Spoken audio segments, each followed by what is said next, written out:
Maybe you have seen a loved one disappear in front of you. They might still be in the room, still breathing, but the person you knew is gone and you don't know how to get them back.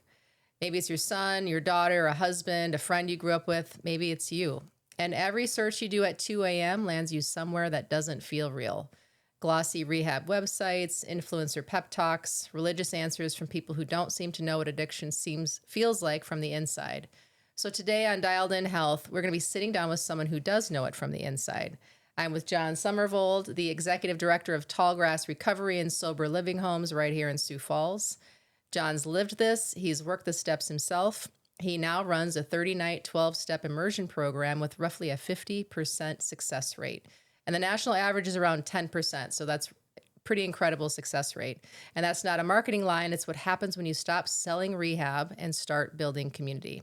In today's episode, you're going to walk away knowing how someone actually gets spiritual when they get sick with addiction and what a higher power actually means in the 12 steps.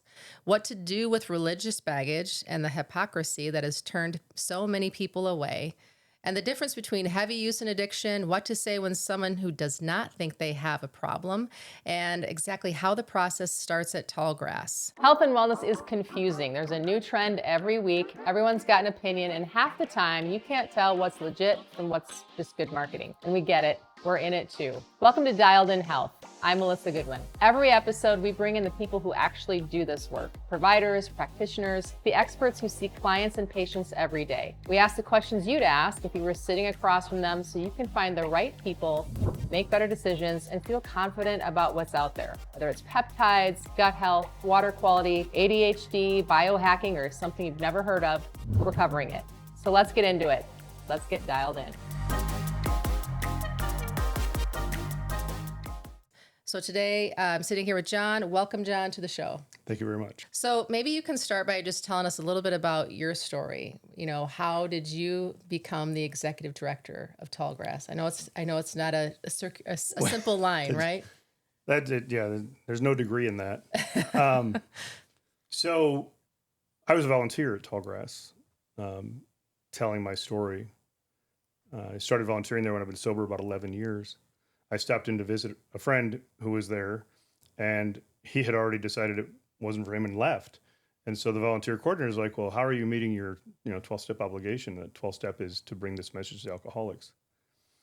And I said, well, I sponsor a few guys. I do things. He's like, no, you're going to do the Wednesday meeting here, second Wednesday of the month. And I did the second Wednesday of the month for 9 years before I started working there. And when I started working there, there were two questions, and that was, who's going to take the second Wednesday of the month and bring me a puppy? And I did both. I kept my day until COVID, and I brought my puppy. So I volunteered for years, and then I was on the board. And when I was on the board, they said, well, you think you're so smart, why don't you do it? And I snuck up on him and said yes. But the path to that, because every single person who works at Tallgrass is living in 12-step recovery, because we can't lose the first three questions. You don't know how I feel. How do you know this works? And how do you know it works here? Mm-hmm. We can't lose that. The 12-step recovery journey starts in the summer between third and fourth grade, smoking marijuana at Tut Hill Park. Adding alcohol in eighth grade. And now it almost cured me right then. The first time I ever drank, with the exception of one pull by my best friend, I drank the rest of a 750 of Gilby's gin. 5'4", 123 pounds worth of eighth grade man. And got terribly, terribly sick and never had gin again in my life. But I found substitutes. And prior to getting super sick, that anesthesia was exactly what I wanted. I mean, I felt that. I was like, oh, this is the thing. Mm. And I went on to anesthetize myself aggressively until I was until I was 30. What was I anesthetizing? Well, for 10 years, from age 5 to age 15, I was habitually physically and sexually abused by a friend of the family every time he was in town. And it was 1973, and so when you go to your parents and say this is happening, the response was not, oh my gosh, we're going to help you. It was, how dare you? How dare you say that about anyone? We've known them for generations. Years later, I don't begrudge that response. It was so out of this world. What I was saying was so out of this world, so out of their paradigm, that they responded the best way they knew how. And I went on anesthetizing, and I added, more and more aggressive street drugs as we went, all while doing normal things, graduating from high school, graduating from college, having a job, getting married, staying married, starting, I got sober after our first child was born and while Kate was pregnant with our middle. You told your parents, which many people don't. I would think that would be hard to wrestle with. Well, forgiveness is a decision. There's no way to earn it. They can't earn it. There's no one who has a time machine. I believe that they were doing the best they can. And I believe that they loved me. Mm-hmm. And between those two things, we're all better off if that doesn't become the thing that I ride the rest of my life. Yeah. My dad and I never got along because he didn't like me. And that was not a secret. Excuse me. One of the last cognizant conversations we ever had, he turned to my sons. We were watching a football game and he was not there. He had Alzheimer's late in life. But all of a sudden he was very cognizant and very present. And he said, "Now, boys, I hope you found a better example than your father." And, they are sort of think they're funny and they're right. So they lean forward. "Well, Grandpa, tell us about that." Oh, he had 10 minutes of stuff. He told them all about it. And we were walking out and they're like, "I'm really sorry that happened." I said, "It's okay. The example here is that wasn't a surprise. And still we love him and we're making sure he's okay." He my whole life, he only said really three things to me. "You can't know that other than you think that's a good idea, and show me that in writing." Tough way to be a first grader. And I always thought that was some deep resentment where he was trying to undermine me. Mm-hmm. And then I'm 48 years old and he calls and he says, "I need a ride back from Phoenix because you can't drive long distances." And I go down and we get in the car and I have a Stephen Ambrose book that's an hour longer than the drive. I'm ready. And we get about 6 miles outside of Phoenix and he turns off the stereo in the car and he says, "I can't understand a word that guy's saying." And I said, "Well, where are your hearing aids?" "Well, they're in the trunk. Who am I going to talk to?" And I'm like, oh my gosh. And so then I dig for some Dale Carnegie training. He asked me about formative things in their lives. "Dad, when you first started out as an attorney, what was the big thing? What happened?" The big thing was that he was, he got the job because he was the boss's son-in-law. And they put him in a closet and gave him no work. And he read railroad law for 13 weeks, nothing else. And then a case comes in. And it's bad. It's a terrible case. And it rolls all the way downhill to Arlo. And the CEO of the Chicago Northwestern Railroad walks in and lays out the facts. And my dad says, "That's fantastic. We can do this, this, this, and this." And the CEO says, "You can't know that. Other than you who thinks that's a good idea. And show me that in writing." Mm-hmm. And he built his whole career on that. Represented them for 55 years. And gave me context on what he'd been telling me when I was 48 years old. Sort of took away my shtick, my dad was mean to me. No, my dad was loving me the best way he knew how. He was terrible at it. And he just didn't communicate well. So as an adult person, mm-hmm. my job is to accept the grace that my higher power has given me and pass that grace along to others under the premise that they're doing the best they can with what they have right then. So many people have complicated family dynamics and kind of talked about yours there for a second. Did you try other programs or was the 12-step program the first one that you went through? Well, I tried every medical thing. Okay. Like counseling, pills, like admonitions. Lots of people just stop that. You're a bright young man. You know better. Sure. Come on. Times were different in the 70s and 80s and even the early 90s. Well, I mean, it's not different now. You know, the state of South Dakota is putting people on Suboxone when they get out of prison who aren't opiate addicts. Because? Well, I would hate to speak to their motivations, but we want a pill for things. Sure, it's easy. We want a pill. And if we have a pill, then the system keeps rolling. Everybody keeps, getting paid. And the person doesn't have to have the personal responsibility of growth. We really other them. And that's sort of my version of most of the medical approaches to addiction is you're othering that person.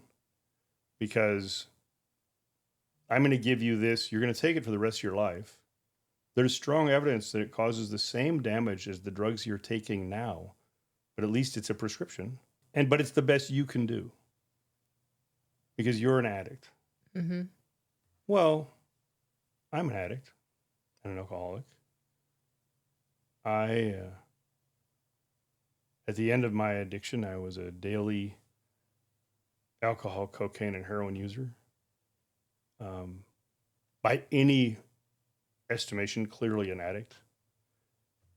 If I didn't drink by 10:30 in the morning, I couldn't control my hands at all. I couldn't sign anything. Turns out that one of my coworkers was an excellent drug dealer. And I was not sentenced to a lifetime of that by the system because I didn't enter the system. And some of those drugs have been around as long as I've been sober. I've been sober 28 years. I just think that we're othering them badly by deciding the best they can do for them. So how is the 12-step program, do you think, different than other recovery programs? What's the thing, the linchpin? The big recovery programs, well, some are not recovery programs. They're maintenance programs. Like methadone is a maintenance program. Suboxone is a maintenance program. There's no end point where the person can live without something influencing their brain.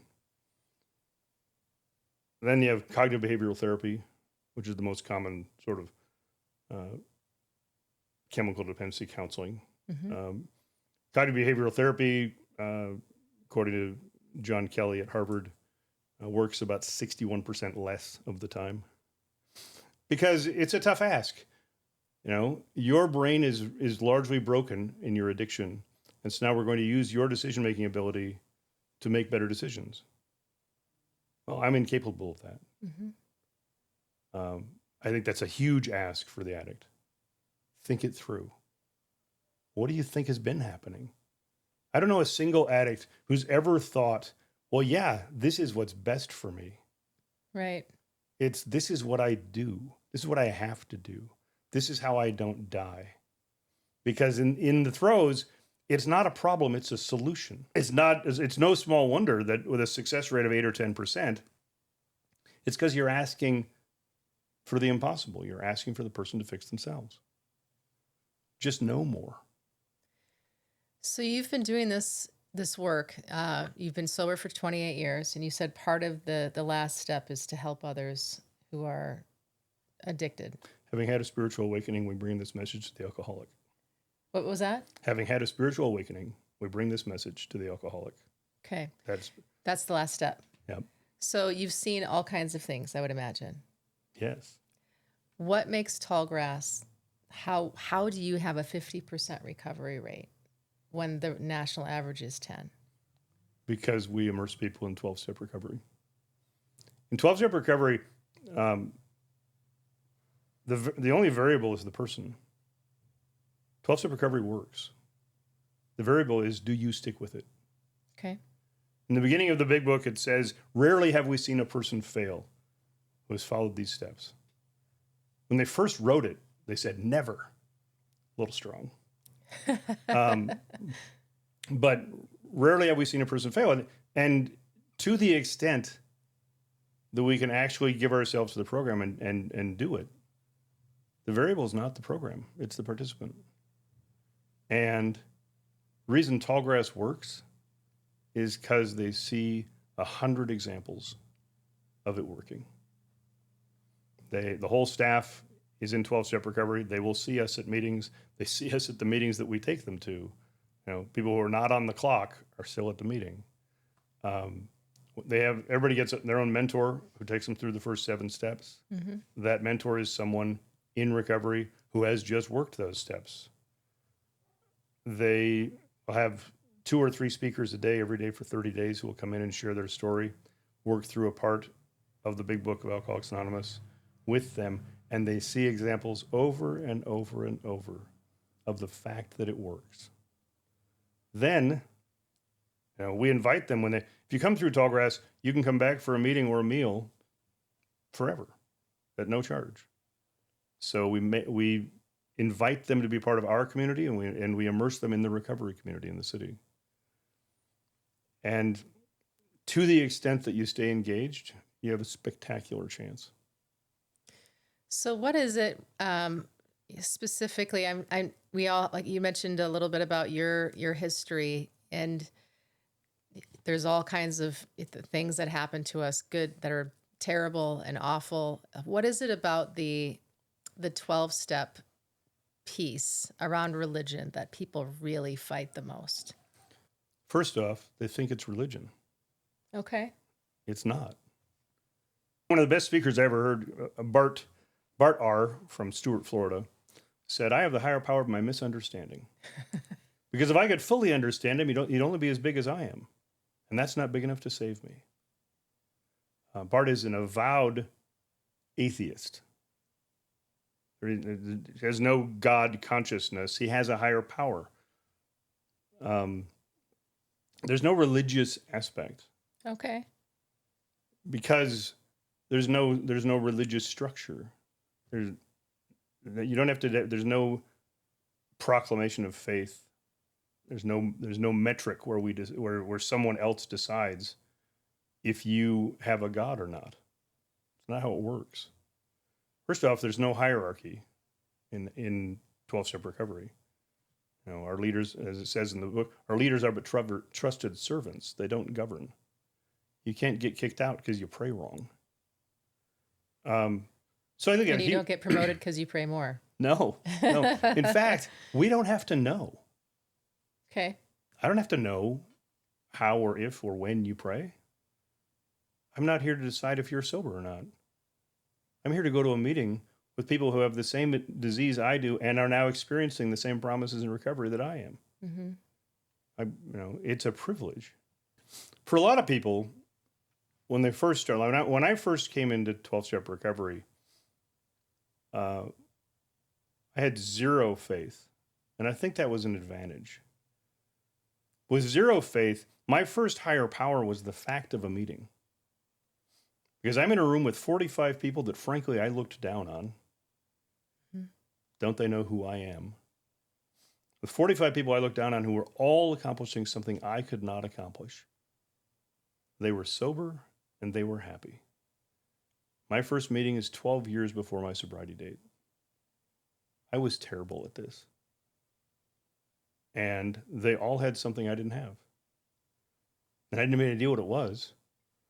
But that couldn't have been them. That had to be a higher power. Because I can't be below all 45 of them. Come on.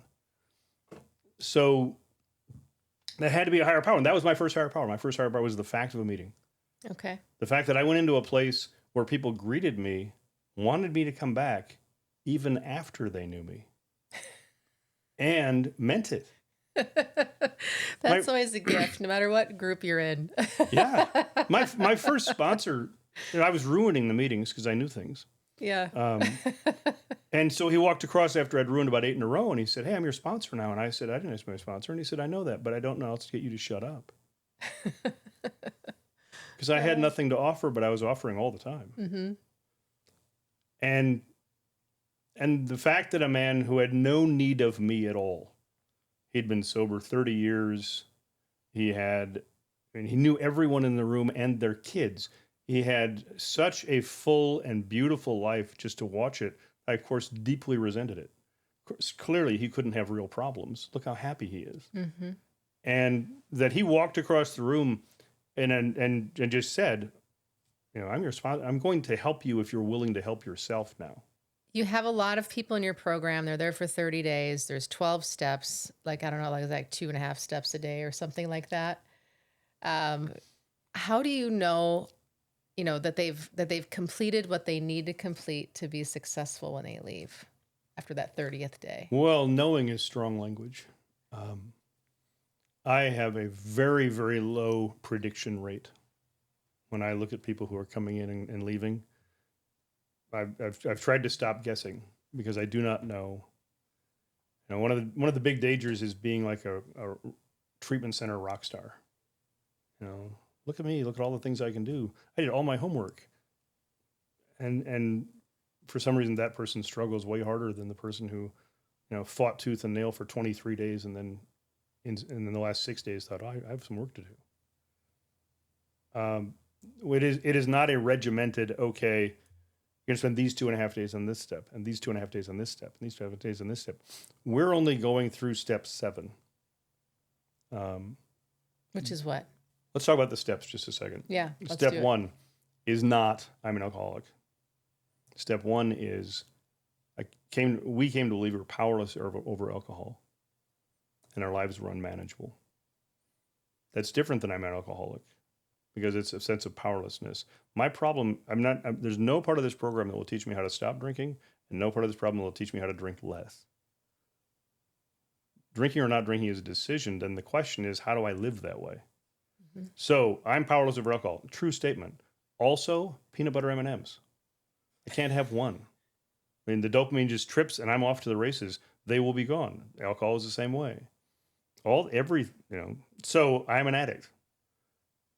I'm powerless over it, so I can't stop. It's not the fourth one, it's the first one. Second step is, came to believe a power greater than myself could restore me to sanity. I was offended by that in the beginning. Sanity, what do you mean? Well, you've been doing the same thing over and over, expecting a different outcome. Mm-hmm. That's the definition of. So, came to believe a power greater than ourselves could restore us to sanity. It does not say, came to believe that if I go back to church, I'll be okay. It says a power greater than ourselves. The fact of the meeting, the fact of 12 steps. I sponsor an avowed atheist who his higher power is the unconditional love he felt from his grandparents. He'll be sober 10 years in September. And I know he's not cheating, and slipping into church on Sundays. It's just not a religious program. Okay.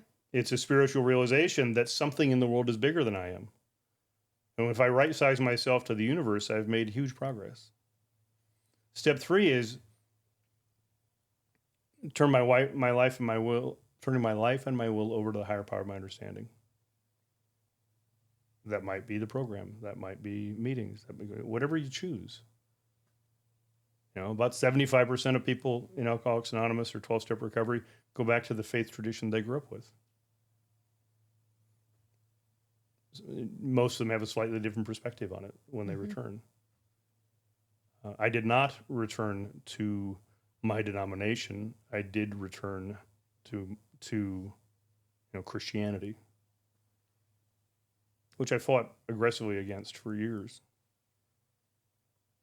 So step 3 is to turn my will and my life over. Well, why would I do that? Well, the real answer is because look where being in charge myself got me. Yeah. And a part of that is realizing that you're not getting what you want. Because if you're getting all the things you want, there's no reason to. Why would you stop? If you're not getting what you want, well, then maybe you shouldn't be in charge. So then step 4 is a fearless and searching moral inventory. Because what's driving my behavior? And it's not a list of things for which I can't be forgiven, and it's not a list of things for which they can't be forgiven. It's a list of things about which I still have emotional energy and resentments, because those impact my relationship with myself, my higher power, and everyone around me. That seems like a tricky one because you may or may not know what all your like some Well, of them might be it's not a one buried. and done. Yeah. You know, I have a group of guys who come over on Wednesdays, and during the school year, we read stories out of the big book. But during the summer, we do all 12 steps, 1 week. Okay. 28 years in, still writing out a fourth step, still writing out, then doing a fifth step with my sponsor, who says the same thing at the end of every time, which is, so really your trouble is your ego and your pride. And the answer is yes, that is really my trouble. Mm-hmm. So no, there's no perfect fourth step. There's no final fourth step. But let's have a conversation about what things are driving you in the way you treat yourself and others. So my first fourth step, who was I mad at? Well, I was mad at me because I failed over and over. I was mad at God because he let me. And I was mad at, the people who abused me, and I was mad at the people who didn't stop them from abusing me. I was mad at everyone. Mm-hmm. Well, so I had those resentments. Now, those resentments create character flaws. So what were my character flaws? Well, I had a hypersexual approach to life, and I was very combative against any sort of authority. And those are character flaws. So I have number 2. I don't like people telling me what to do. Yeah, you're not the boss of me. And as a result of that, my life looked like that. Sure. And I'm pretty sure that that's not what my higher power wants for me. Right. So step 5 is to share that, with yourself, because you've been hiding it, with your higher power, because you're asked for a little help, and with another human being. And a part of that is so that they can hear your story and not spontaneously combust. So you're not terminally unique. Mm-hmm. And a part of that is so they can help you identify your character flaws or defects of character, as they say, because in step 6, we're going to become willing to ask God to remove these defects of character. It's a whole step on just being willing. Well, why is that? Well, because I want to defend most of my defects of character. First off, it was most of my personality. And that's a tough realization. Step 7, actually ask God to remove the defects of character. Why? Because they're impediments to my relationship with my higher power. Mm. And if I'm going to pretend in step 3, and a lot of step 3 is pretending over and over. Yeah. If I'm going to declare to myself that I'm turning my will and my life over to my higher power, then I have to remove the things that separate me from my higher power, which are my character defects. So in step 7, I actually ask God to take all of me, the good and the bad. And it's a small g God, usually. And sometimes it's a capital G God, and it's okay either way, because there's no test. Yeah. I'm curious, you said number 3 is a lot of pretending. Tell me about that, because I think there's a lot of folks that really struggle, for whatever religion, God, there's a lot of folks that really struggle with that for a lot of good and bad reasons. Tell me about that pretending piece. What does that do for you? Why is it so important that you pretend for a while? Does it ever become real? Well, my use of the word pretend was in reflection, not in intention. Got it. So it turns out that a lot of the time when I think I'm turning my will and my life over, I'm just rationalizing and getting my way. That's pretending. Mm. Also, a lot of the time when I want to shape how people view me, then I run the risk of pretending also. But to take it back a step, that sort of fake it till you make it thing can be very valuable, because it's not a thinking program. There's no spot in the big book where it says, and then Billy Bob thought about. It's what did Billy Bob do? Hmm.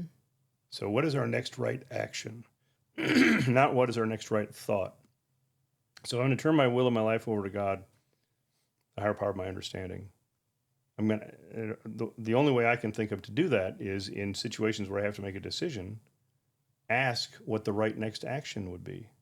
What is the right next action? Does that make me servile and scraping before some, omnipotent being? I don't think so, because the higher power of my understanding does not want to harm me, does not want me to be less than I am or can be, does not want me to be unhappy or lonely or any of those things. So when I have to make a decision about my will or God's will, it makes perfect sense to ask, to understand God's will in that moment. What is the next right action? And the problem with prayer is it works.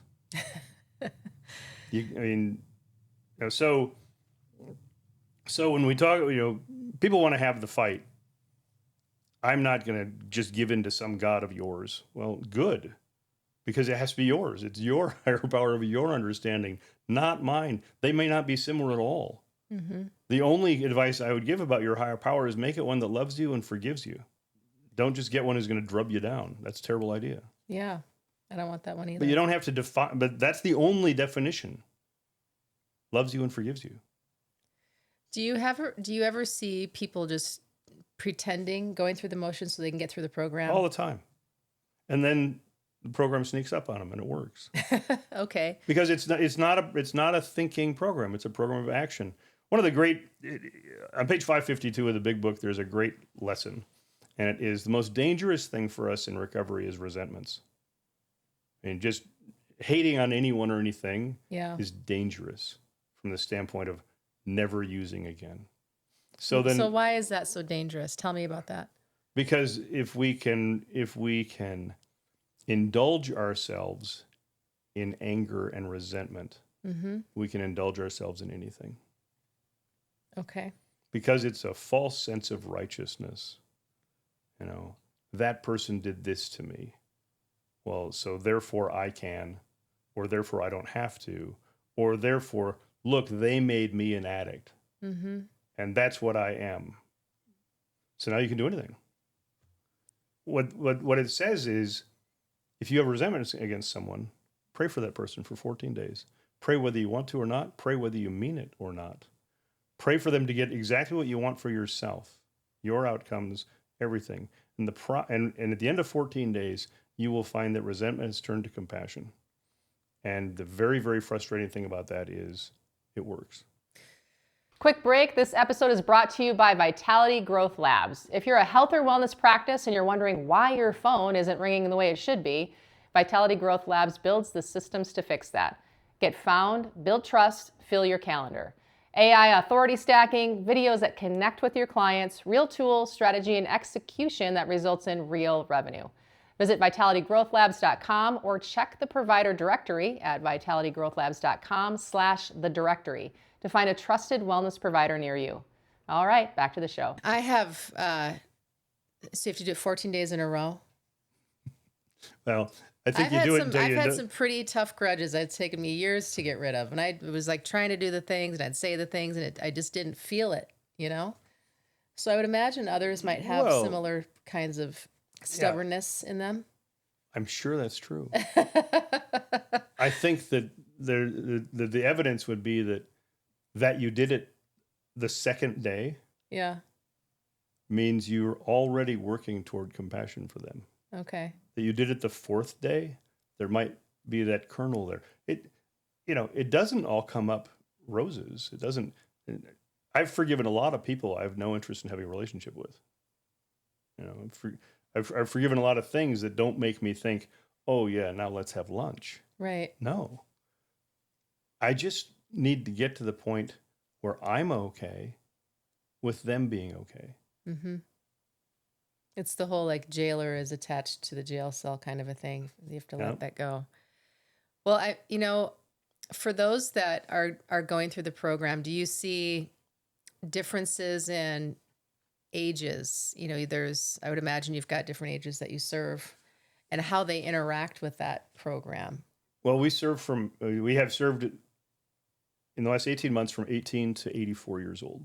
And one of my favorite old guys was 79 when he came through. He has since remarried. That's amazing. He's sober 6 years now. Wow. The first 28 days, he swore at us and told us this was stupid. Yeah.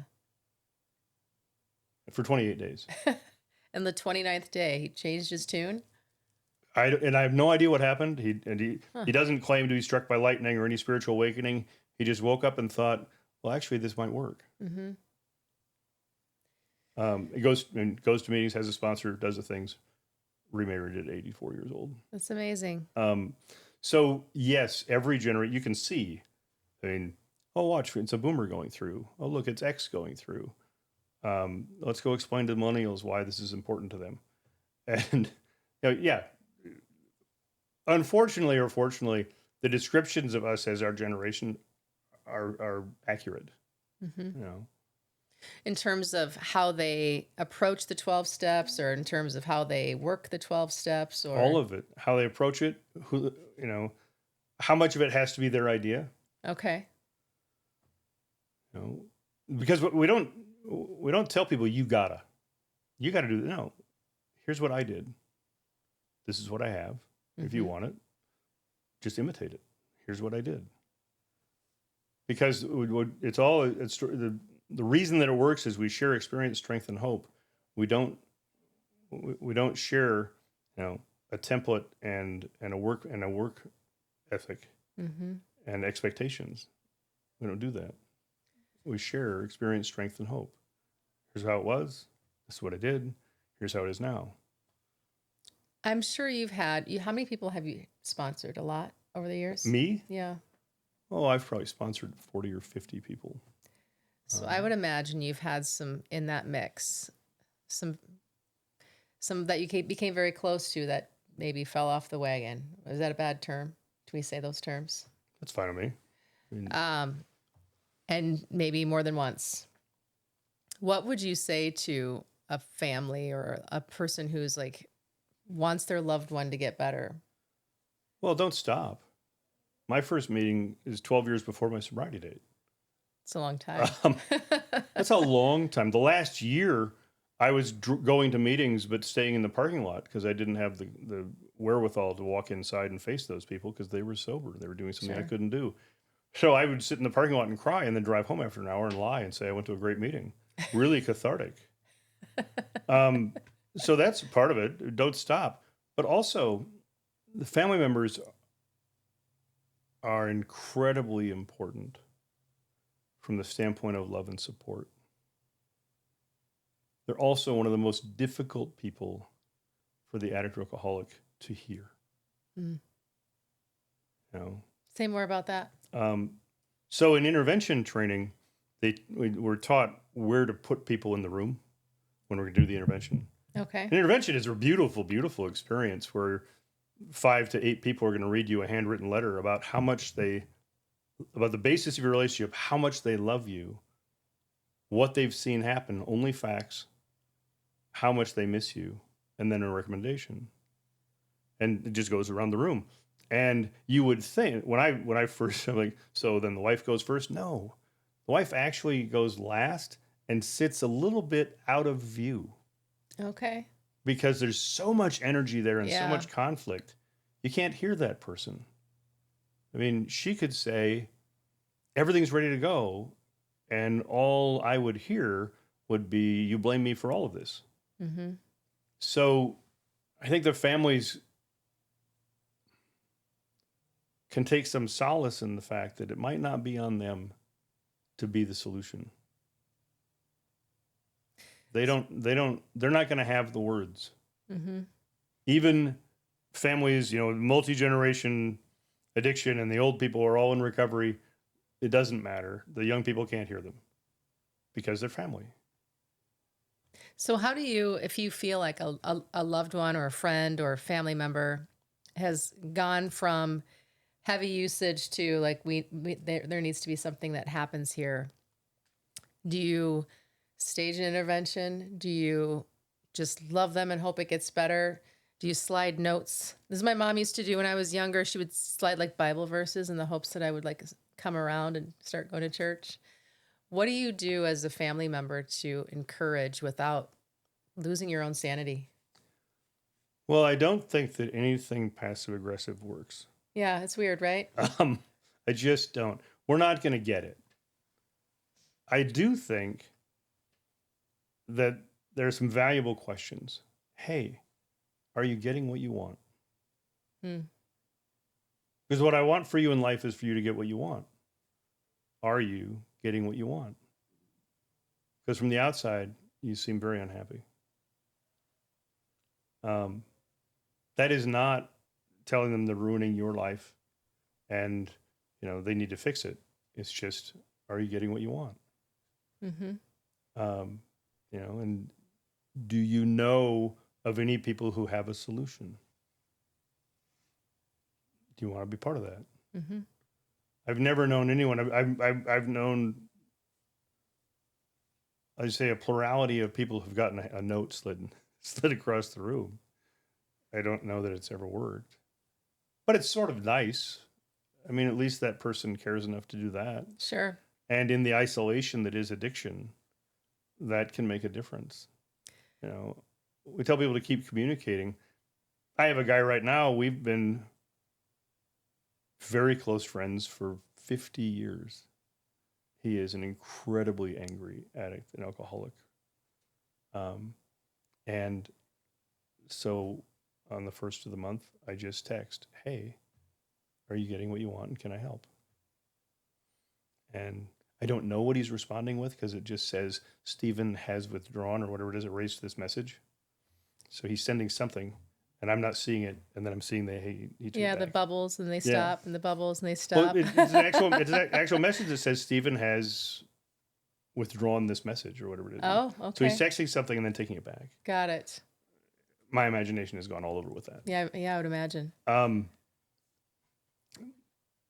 Contact, but not codependence. That's hard for a lot of people. So, Al-Anon, anything that you would want to say to family members about that? Go.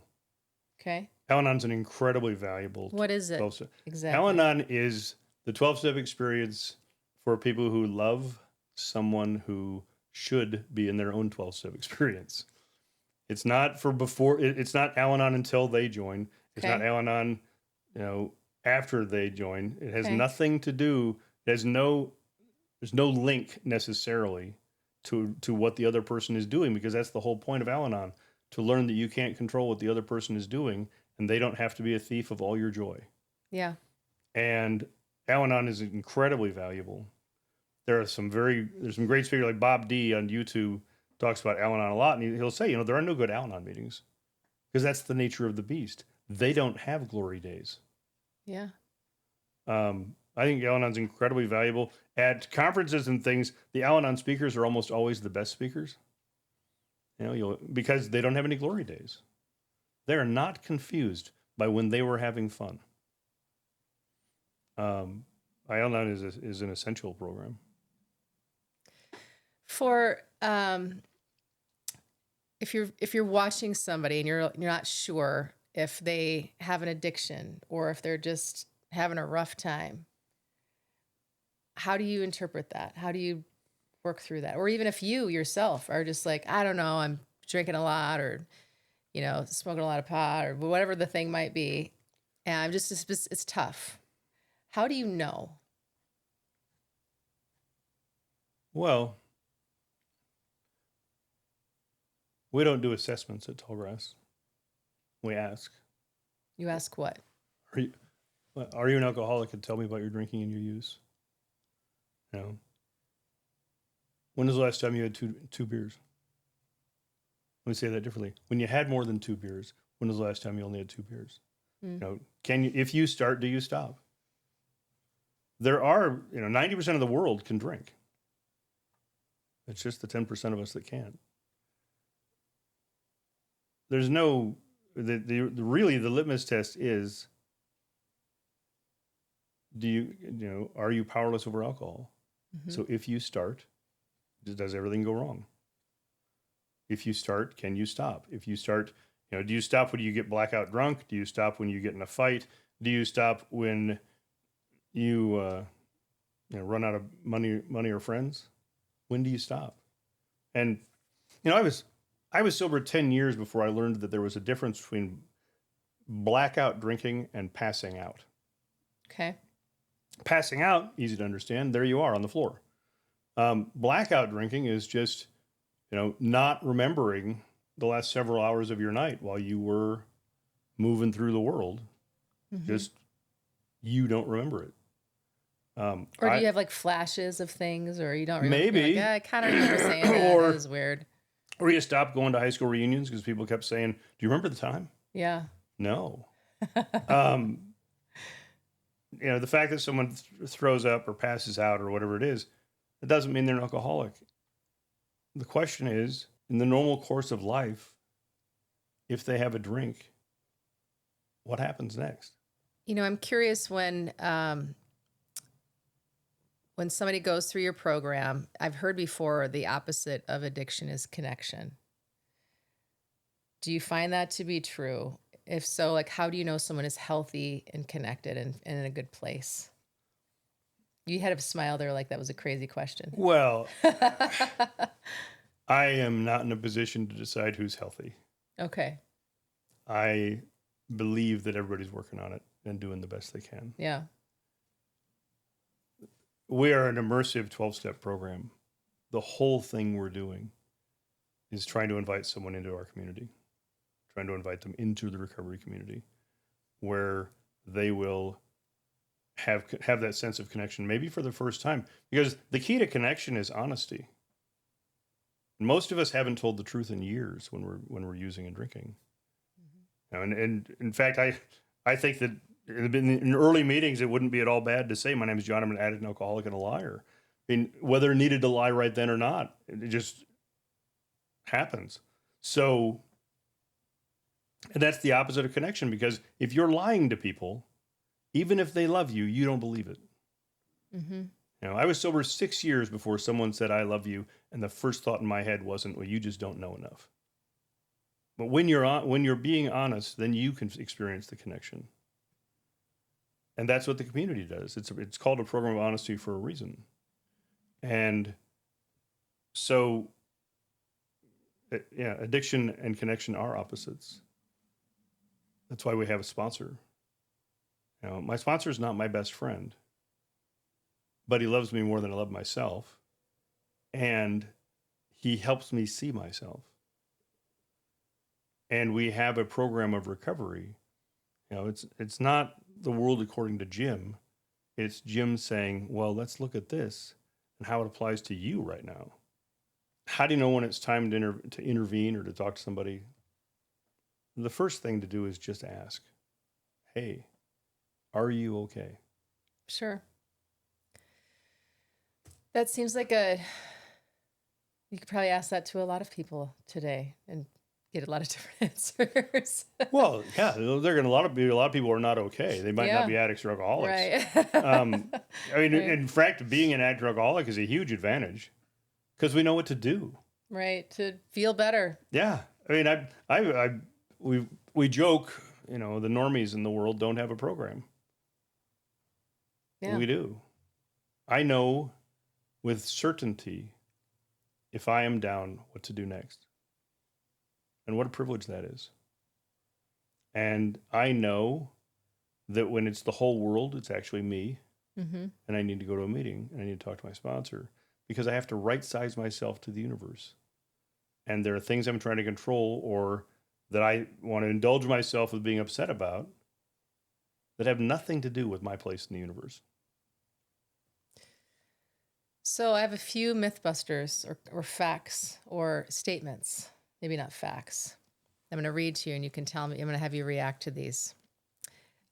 We did talk already about this 12 steps to our religious program. You already axed that one. You have to figure out what you believe before you can get sober. How are you going to possibly figure out what you believe when you are that sick? That is a completely unmanageable hurdle or expectation. The only thing you have to figure out is whether or not you're willing to try and figure it out. If someone loves you enough, they'll quit for you. No. Addiction is a moral failing or lack of willpower. All right. If we stipulate to that, then what? Then There's nothing you can do. Yeah. Then what? If it's a moral failing, and do immoral things happen when people are using and drinking? Absolutely. Is it a lack of willpower? Well, willpower has never stopped it yet. That person might have 1,000 times the willpower of a normal person, but they have a disease that will trump that every time, because my will is not the way forward. You have to hit rock bottom before you can get better. Choose your bottom. Say more about that. It's sort of like, are you getting what you want? I'm a guy who had a great job, had a great wife, had a child, owned a home, another kid on the way. On paper, everything is spectacular. I loved my work. I wanted to go to work during the day. I wanted to go home at night to see Kate and Charlie. I mean, I had everything on paper. I 100% forgot the second part of the question. It was, you said choose your bottom. Oh, so I had all those things, and yet I was crying myself to sleep every night. Crushingly, insanely uncomfortable in my own skin, fearful, guilty, shameful. And there was nothing right, even when everything was right. That's enough of a bottom for me. When everything's right and wrong at the same time, it's a fine stepping off point. Mm-hmm. I would be afraid to find my bottom as such. I don't know what that means. And alcohol kills people. Mm-hmm. I think searching for a bottom is a terrible idea.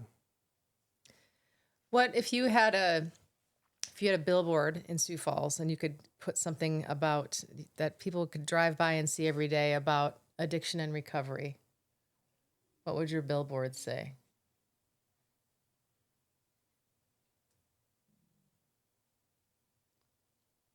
I think we have several around town right now. If you got to choose what it said.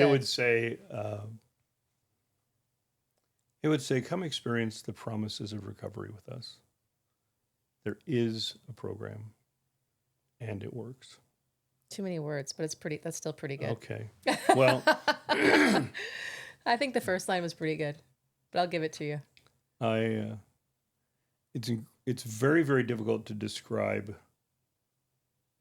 a world I'd never seen. Mm. We talk about the promises of recovery, which are to be restored as a member of society, to have relationships, and end your social and financial fears, all those things. I had no picture of that prior to recovery, so when people would make those promises or say it's going to be so great, I didn't know what that meant. Mm.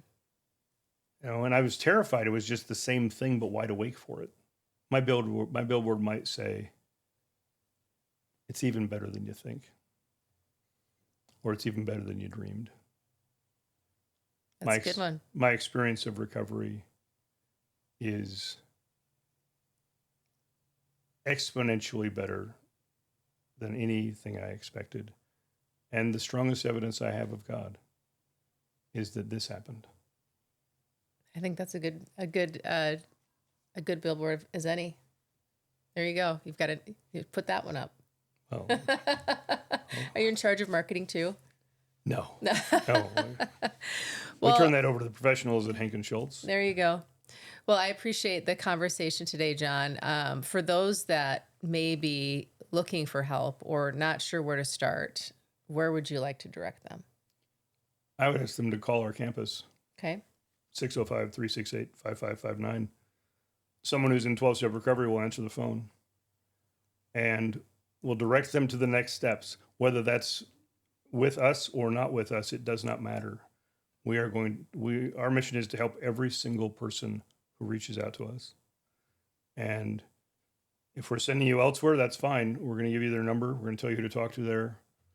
We're going to try and help you move forward in whatever your process needs to be. But make the call.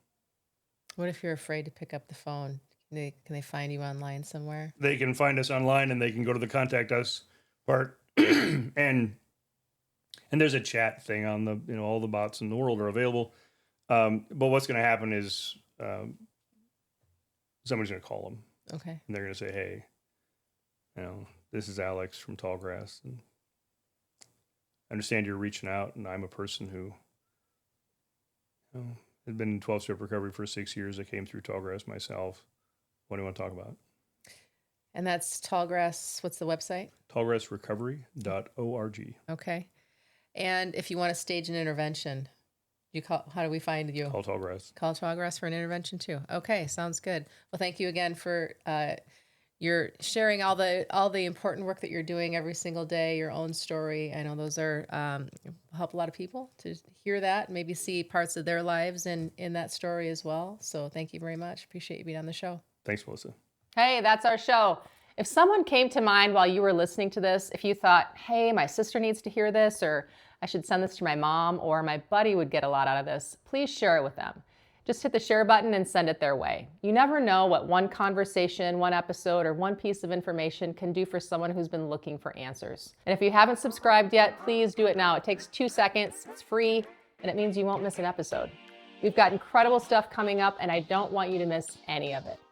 And if you're a health or wellness provider and you want to be on the show, we'd love to hear from you. There's a link in the show notes to get in touch. We're always looking for people doing interesting work who want to share what they know. And one last thing, I get asked all the time about the products and brands I actually use. So I put together a list of sponsors and favorite products that have worked for me and my family. If you're curious, that link is in the show notes too.